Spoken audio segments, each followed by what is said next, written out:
Hello नमस्कार साथीहरू, मेरो नाम मौसम जोशी हो। म आज 8/12 को फोटो बनाउन गइरहेको छु। 8/12 को फोटो कसरी बनाउँछन्, ब्याकग्राउन्ड चेन्ज र स्मुथ फिनिसिङ सहित म देखाउन गइरहेको छु। म सुरु गरौँ। यहाँबाट गएर अब मैले एउटा फोटो चुज गर्छु। एउटा पीएचडी फाइलमा, यानी पहिले नै ब्याकग्राउन्ड काटेर ठिक्क पारेको एउटा पीएचडी फाइल छ। एकैचोटि सबै देखाउँदाखेरि भिडियो लामो हुन जान्छ, तसर्थ मैले पहिले नै कटिङ गरेर ठिक पारिसकेको अवस्था हो।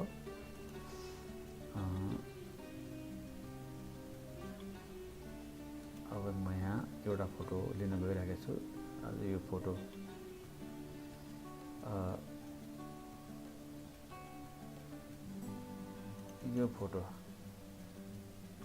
लिन्छु। आज मेरो स्टुडियोमा खिचेको फोटो हो यो। आज यही फोटोलाई मैले 8/12 को फोटो बनाउँछु। योभन्दा पहिलो अब सिन, यसमा राख्नको लागि सिन चाहिन्छ। ब्याकग्राउन्ड चेन्ज गर्नको लागि एउटा सिन पनि म लिइहाल्छु। सिन चाहिँ एउटा सिनेरी भन्ने एउटा फोल्डरमा राखेको छु। अनि एउटा सिन चाहिँ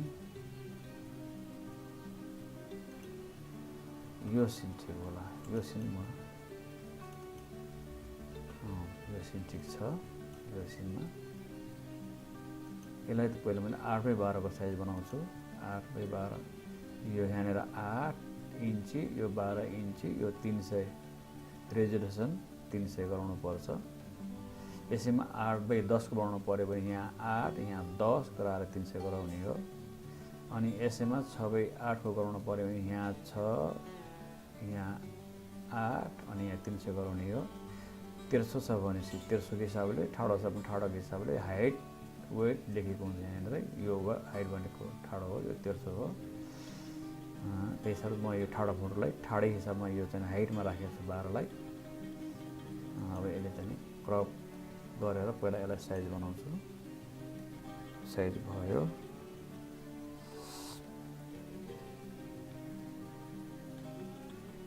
अब यो फोटोलाई यसमा हाल्छु। फोटोलाई यसमा हालेँ। अब यो फोटोको आवश्यक छैन, यसलाई क्लोज गरेँ। अब यसैमा यसलाई मिलाएर राख्ने। यसलाई कन्ट्रोल टी गरेर यसलाई अलिकति तन्काएर ठुलो गराउँछु। यत्तिकै ठिक छ। यत्तिकै। अब यत्तिकै यो सेन्टरमा ठिक छ। अब यसलाई मैले चाहिँ कलर मिलाउने।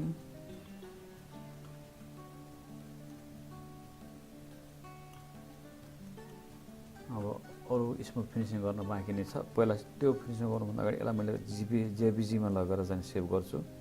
कन्ट्रोल सिफ्ट यस गरेर यसलाई जेबिजीमा लग्छु। यहाँनिर यसलाई जेबिजी गराएँ। अब यहाँ मैले एउटा बनाएको छु बुकिङ आज बुकिङ अर्डरमा। यसैमा मैले चाहिँ 20 नम्बर दिएर मैले सेभ गरेँ, पछि खोज्न सजिलो हुन्छ भनेर। अब खोज्छु 20 नम्बरको फोटो सेभ गरेको। 20 नम्बर यही हो। अब यो खाँचो छैन, क्लोज गरिदिएँ। अब यसलाई मैले फिनिसिङ गर्छु। यसलाई फिनिसिङ गर्नको लागि मैले यसलाई के गर्छु भनेपछि हल्का यसलाई कन्ट्रोल जे गरेँ। यसलाई मैले अब फिल्टरमा गएर ब्लर गरेर कुसन ब्लरमा गएर यसलाई अलिकति चाहिँ यत्तिकैमा। अनि यहाँबाट यो एड लेयर मास्क भन्नेमा क्लिक गरेर अनि कन्ट्रोल आई गरेर यसलाई मैले ब्रुसले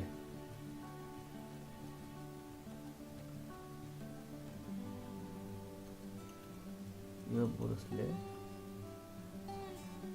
फिनिसिङ गर्छु। यसलाई यहाँबाट यस्तरी सबैलाई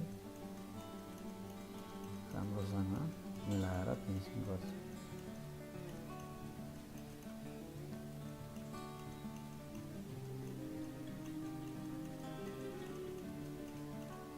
यसरी नातेर दागहरू दागधब्बाहरू हटाउने अनि रिङ्कल्स हल्का रिङ्कल्सहरू पनि छ, तिन रिङ्कल्सहरू पनि हटाउने अनि यसरी चाहिँ फोटोहरू स्मुथ र राम्रो देखिन्छ।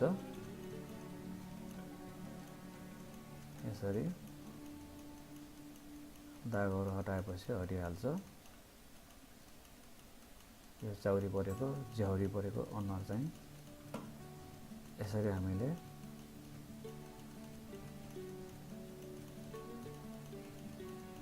ल हेर्नुहोस् यहाँनिर चाहिँ कति क्लियर, पहिला कस्तो थियो अब कस्तो भयो।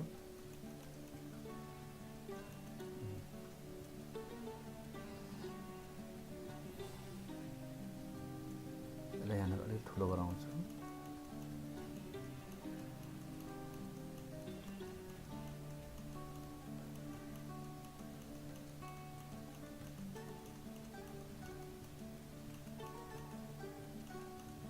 हेर्नुहोस्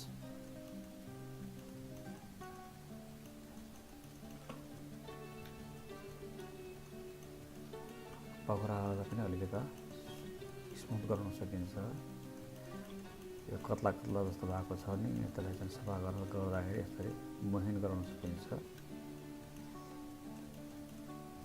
यसरी यहाँबाट यसरी हेर्नुहोस्। यो हातलाई पनि गरौँ।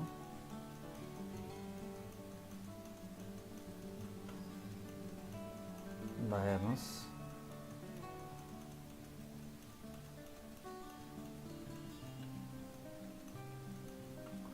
कस्तो थियो कस्तो भयो अब आएपछि।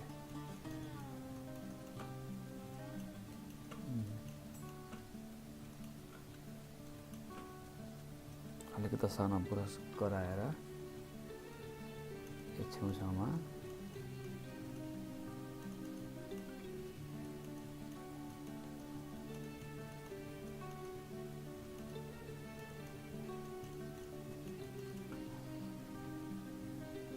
लगाएपछि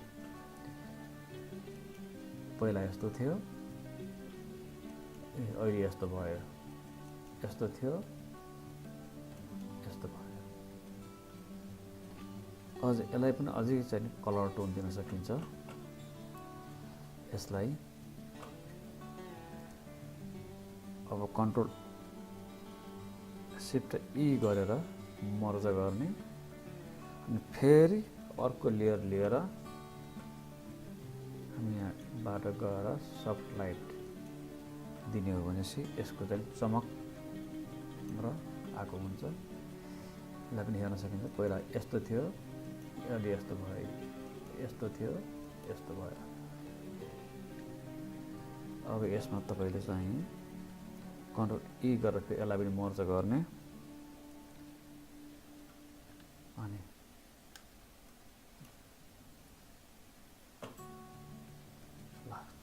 यो चाहिँ अब करेक्ट भयो। यो चाहिँ ग्राहकलाई दिन लायकको फोटो भयो। चाहे ल्याबमा प्रिन्ट गरेर होस् चाहे आफ्नै प्रिन्टरमा प्रिन्ट गरेर होस् केही पनि फरक पर्दैन, फर्स्ट क्लास छ। ल अब तपाईँलाई कस्तो लाग्यो हेर्नुहोला। राम्रो लाग्यो भनेपछि सब्सक्राइब गर्नु नबिर्सिनुहोला, लाइक सब्सक्राइब गरिदिनु होला। धन्यवाद। अर्को पटक फेरि भेटौँला।